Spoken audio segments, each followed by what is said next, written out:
Yun lang mga guys. Ito pala yung ginawa ko kanina. Yung hinugasan ko. Yun. Ngayon, natuyo na. Umabol sa araw.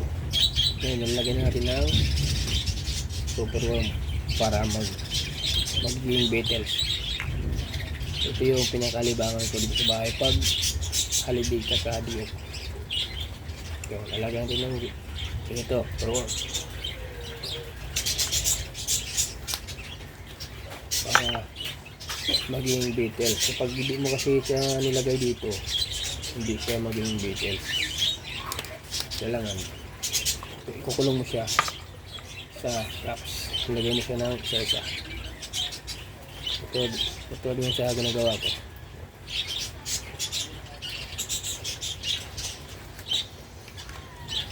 Yan, ganyan lang yung mga guys hanggang matapos yung ano